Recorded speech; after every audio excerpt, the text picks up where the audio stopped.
mo pag naarawan yung balat ng flames? Masakit din. Sabay kasi ang windward. So may mga residente dito na na-sunburn na. Halos po yung makikita mo po sa balik ng rosy cheeks na yung sa taas.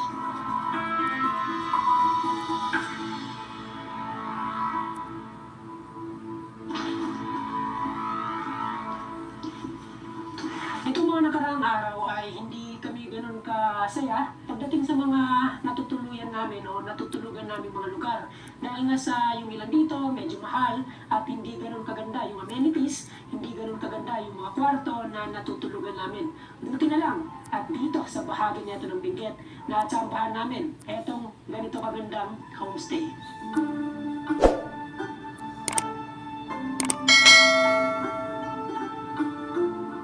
Sa napakagandang kwarto, ito talaga yung pinaka-the best sa ganitong homestay. Yung napakagandang view na bubungad sa inyo kung halimbawa gigising kayo ng maaga. Yan o.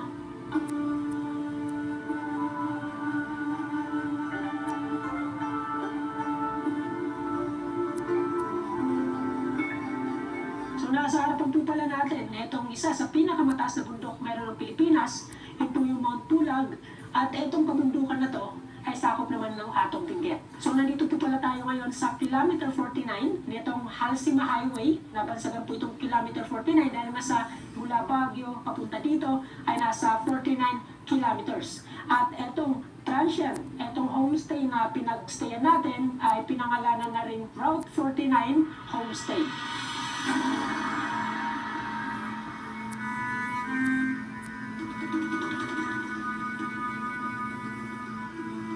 Grabe, tingnan nyo naman yung dinadaanan natin. Yung paligid nito ay malalim na bangin. Pero hindi po natin makita kung ano yung mga nasa kabila dahil nasa nababalot na ng fog.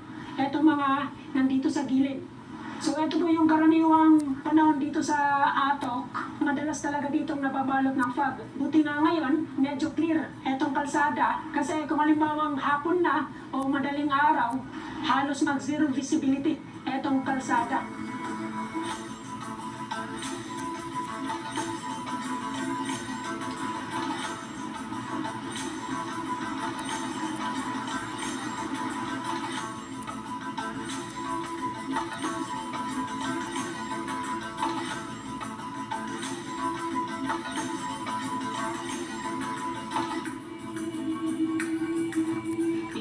Nabutan ng malakas na ulan. Kung saan yung pinakamatarik yung kalsada, doon pa tayo nabutan. Yung mga ganitong panahon po ba normal na dito?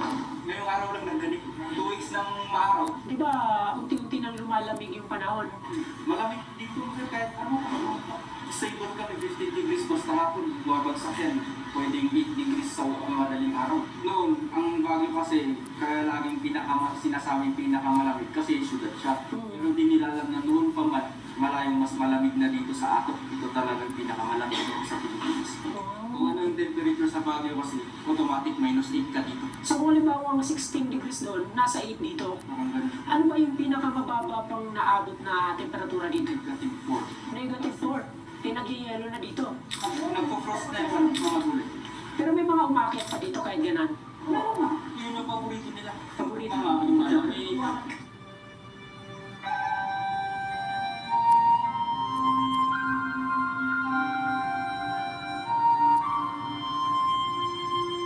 So dito madalas mag-ice itong patiko. Ito, strawberry. Tsaka ito. Nagsimula lang yan, 6 na piraso. Kasi dumami ng dumami. Grabe. So yung binibenta nyo or pinapatikim nyo na strawberry doon, galing dito po. Yan o, yung mga Japanese variety. Kahit puti yan, parang bayabas lang. Pero bakit may parang scarecrow kayo doon? Ay, pag ano kasi sa yung mga ibon, pag kumain yung isa, matalino mga ibon dito, nagtatawag. Ah! Ganun. Parang sabi, mga kasama, harvest tayo. Etong mga bulaklak, anong tawag niyo dyan? Million flowers po ito. Million flowers. Anong tawag niyo dito? Agapanthus. Agapanthus. Meron yung instrument, nakalimutan ko. Lily of the Nile pa. Tama, parang Lily of the Nile siguro. Ito yung laging pinagkakamalan to ng mga turista na kamatis. Ang dami nang kumain nito. Pero nakakain yan. Ornamental lang po ito. So, yan.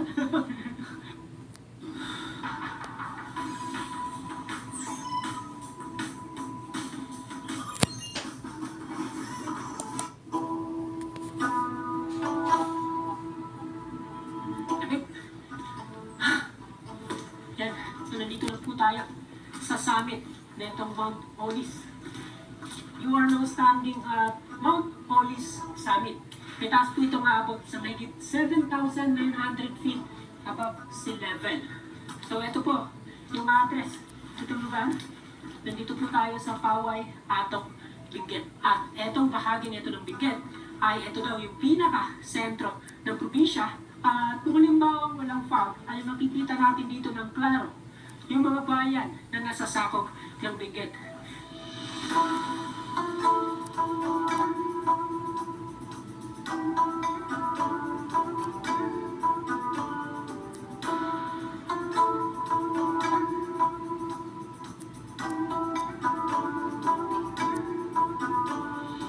Banda dito kasi pag nandiyan ka sa view deck talaga kita mo kung gaano kalalim yan, sana kung wala yung fog. So yung 12 municipalities natin, nandun, Mangkayan, Bacol, Hibungan, Kapangan, dito sa kapila, Tagbilan, La Trinidad, Baguio, Tublay, Itugon, Tuba, Bukod, Kabayan, and then Pugyas. Dito, yan, may clearing konti. Kapag wala ito, yan, nakaharap na sa atin yung vegetable terraces ng Benguet. So parang pag nandito po kayo sa Mount Olis, parang naka 2-in-1 na kayo. Nasa Mount Pulag na nasa Banawi Rice Terraces.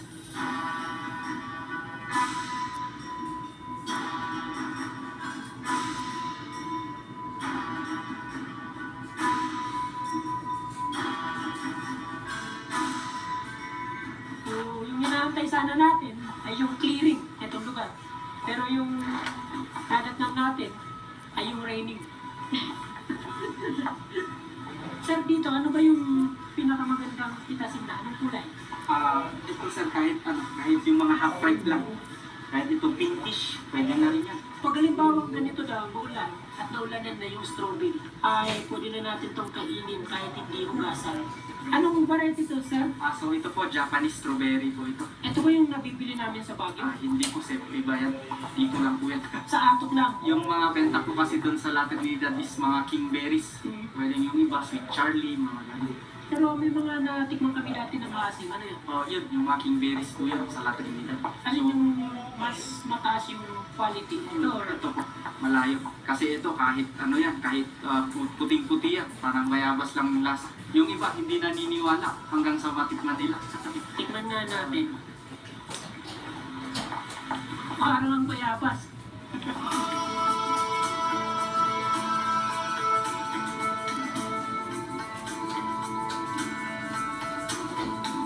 Ano yun yung mga akyat dito? Sa halimbawa kung sila lang namitas ng strawberry. Yun lang po kasi isa po kami nagpapasok. Parang kami nagkikita, bigit na lang po dito. May pamahilig kasi sa strawberry na yung iba kasi parang magtatampo yung strawberry na hindi siya makasama. So parang mas maganda naman yung apple.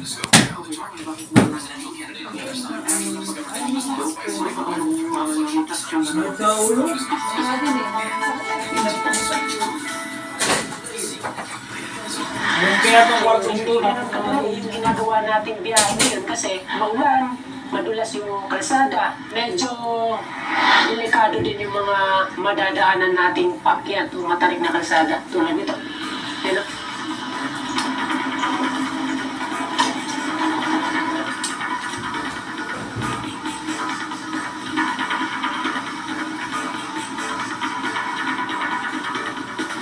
nalaki yung sasakyan dito sa gitna ng matarik na kalsada.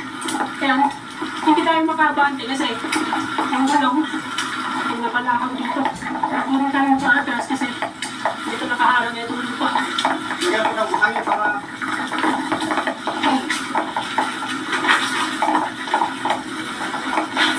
Dili na. Ay, natalawa lang kayo? Nakagawa na kami sa operasyon. Oo.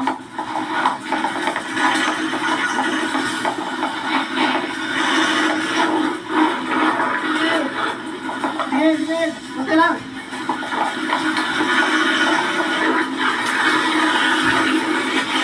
Okay.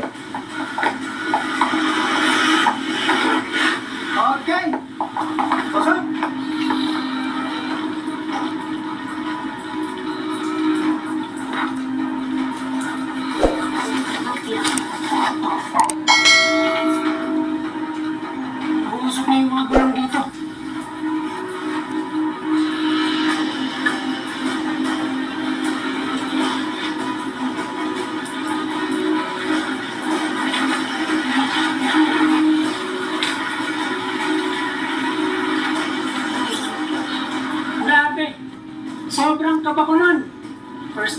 pumasok sa ganito katarik na kalsada.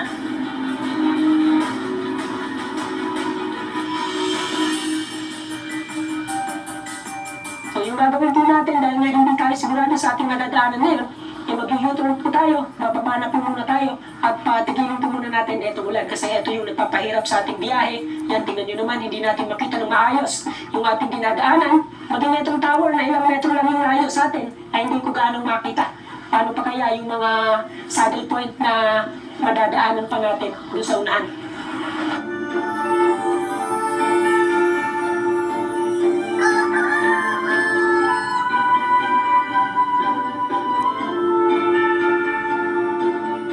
Dahil nasa nahirapan tayo magmaneho kahapon, pakyat doon sa mountain bike. Kaya dito sa sentro na itong atok, dito sa kanilang covered court, iwanan po muna natin itong ating sasakyan kasi mula dito, sasakay na po tayo na itong Tamaraw FX na minamaneho na itong ating tour guide. Yun, yung araw. Ano nga pala yung first dito, sir? Charles. Kumusta naman po yung kalsada papunta doon? Madaling po yung Charles. Yung simentado naman.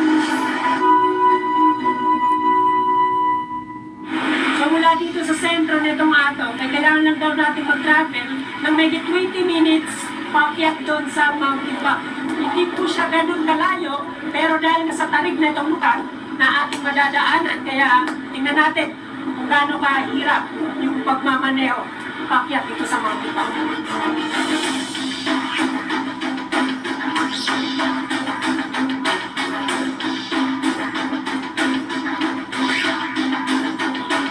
Medyo nakakabingi na yung pressure dito at yung lamig naman ng hangin ay mas malamig kumpara dun sa pinagulan natin sa ato.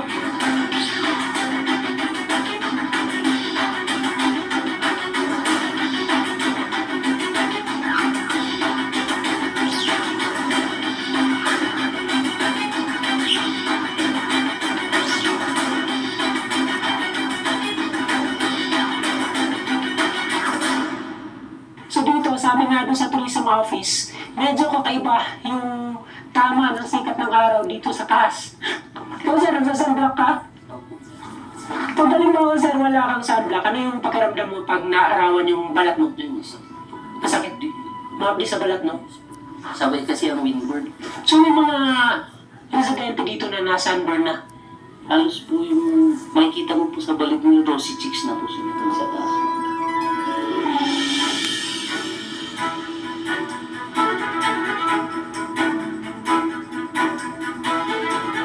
Tapos lamang ang megit sa 20 minutes na travel mula dun sa sentro netong Atok Benguet ay narating na rin po natin itong pinaka taas na bahagi na itong Mount Timbak. Andito po tayo sa dulo na itong kalsada o sementadong kalsada kasi yung banda medyo rough road na, wala ng semento.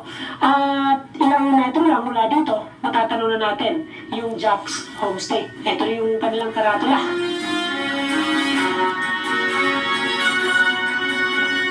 So napansin ko nga pala dito sa mga bahay na malapit na sa summit ng Mount Timbak, yung karamihan sa kanila, yung mga sasakyan ay itong Tamaraw FX. So dito pa lang, 3 Tamaraw FX na yung napansin natin. Kasama na yung sinakyan natin dito. Yung mga ganitong sasakyan ay nasa 4x2 lang na wheel drive at kinaya naman yung papayat dito. Depende lang talaga sa driver kung halimbawa biyasa na o kabisado na yung mga matatarik na daanan. Ano po ba? Chinese cabbage. Pero sa Baguio po tinatawag siyang, ay sa Manila tinatawag po siyang Baguio Pechay. Pero parehas din na variety. Ito, tsaka yung sa Baguio. Ay galing dito po yung mga gulay. Ang bagsakan lang is La Trinidad, tapos dadaan lang kasi ng Baguio bago bumaba.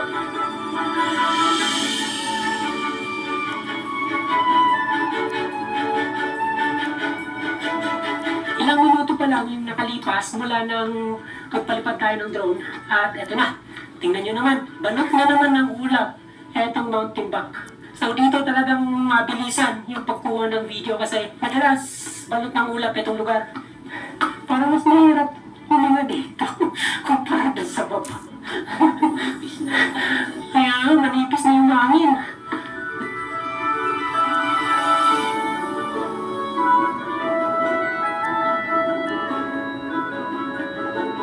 Kala ko dati, yung tinuluyan natin doon sa Babadak, ay yun na yung pinakamataas. Kasi nga, grabe naman kasi yung elevation nun mula sa sea level. Pero kumpara doon, ay mas mataas pa pala etong pinaroroonan natin ngayon.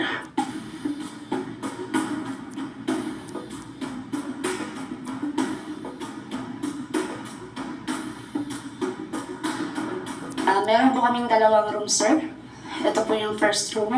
Bale, pag may mag-check out po, tsaka namin, set up. Double deck po yung mga bedrooms namin. Same lang din po dito sa kabila, sir. So, etong second floor, ito yung pinarerentahan nyo. Yes po, ito pong dalawang room. Tapos, ang CR po dito sa rooms, dalawang rooms is common po. Tapos, mayroon pong sariling kitchen. Sariling kitchen. So, Yes po. Dito. Yes May mga additional pang babayaran. Opo, pag, kunwari magpapaluto kayo, ganun po. Pero kung self-service, Oo, wala naman po siya. magkano po ba yung rate ng room dito? Ay, opo. Ang room rates po namin dito, sir, is 2,000 per room. Good for 4 packs. Pero pag 5 pataas, per head na po. 500 per head po.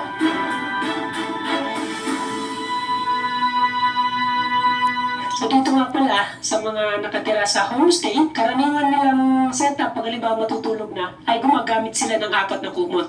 4 na patong ng kumot. Dahil nga sa sobrang lamig, hindi kakayanin nung isa lang na ganito. Medyo mainit na po siya kung gagamitin niyo po siya sa mga normal na lugar. Pero dito sa taas na itong Montubak ay hindi na po kaya nito. Kailangan talaga 2 hanggang 4, depende kung lamigin ka.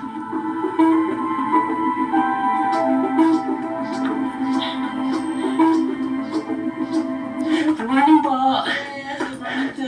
Ito po pala si Ma'am Jocelyn. Ay, yes ho. Ako. Kayo po yung may-ari. Ng bahay. Pero itong bundok namin ito, bundok namin lahat na home ko po ng Team Backyard. So, meron kaming association. Kung bang nahihirapan kayo, pwedeng Okay lang, magaan lang ho ito. magaan lang. Bakit niyo po naisipan na magtayo ng homestay dito sa taas? Ay, unexpected talaga ho yan. Pero nung na-develop ang tourism sa ato, inalok akong kasi meron kami hindi ginagamit na room, inalok ako na i-offer ko ng homestay. So, siguro, hopefully, after 5 months or 6 months, madagdagan yung room ko ng 3 or 4 na room.